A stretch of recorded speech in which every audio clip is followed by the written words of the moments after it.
Kegiatan pembekalan dan uji sertifikasi tenaga kerja konstruksi yang digelar Dinas Pekerjaan Umum dan Penataan Ruang Kota Gorontalo berlangsung di Ballroom Magna Hotel. Dalam rangka pengakuan kompetensi tenaga kerja, khususnya tenaga kerja di bidang konstruksi, sebagai bagian dari tenaga kerja sektor jasa konstruksi, perlu dilakukan pembinaan dan pemberdayaan sebagai implementasi dari pelaksanaan Undang-Undang Nomor 2 Tahun 2017 tentang Jasa Konstruksi. Tenaga kerja yang terlatih dan terampil serta profesional merupakan penentu bagi mitra kerja untuk dapat melaksanakan kegiatan secara efektif dan efisien dalam menghadapi persaingan yang semakin ketat dan sulit. Sesuai dengan Undang-Undang Nomor 2 Tahun 2017 tentang Jasa Konstruksi yang mewajibkan setiap tenaga kerja konstruksi yang bekerja di bidang jasa konstruksi wajib memiliki sertifikat kompetensi kerja, sehingga dalam pelaksanaan kegiatan ini dianggap cukup penting untuk meningkatkan kompetensi tenaga kerja.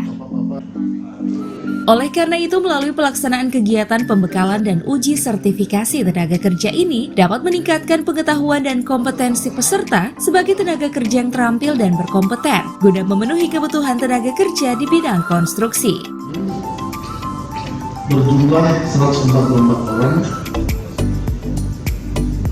semuanya adalah tenaga kerja konstruksi yang merupakan warga Kota Gorontalo.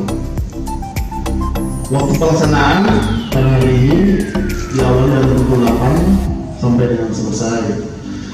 Selanjutnya pembiayaan dari kegiatan ini itu dilaksanakan oleh APBD Kota Gorontalo dengan BID dana insentif daerah yang dikelola oleh Dinas Pekerjaan Kota Gorontalo tahun anggaran 2021.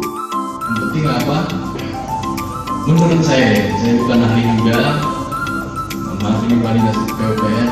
Yang penting mungkin adalah keprofesionalan. Profesional yaitu tanggung jawab yang sudah diberi pekerjaan apa kita selesaikan.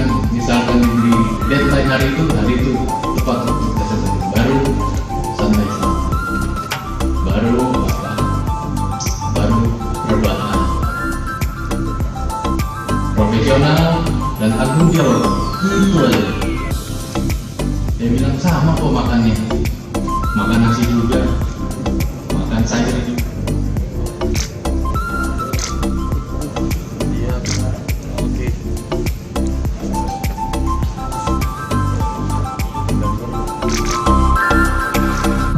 Tim Liputan Advertorial Mimosa TV.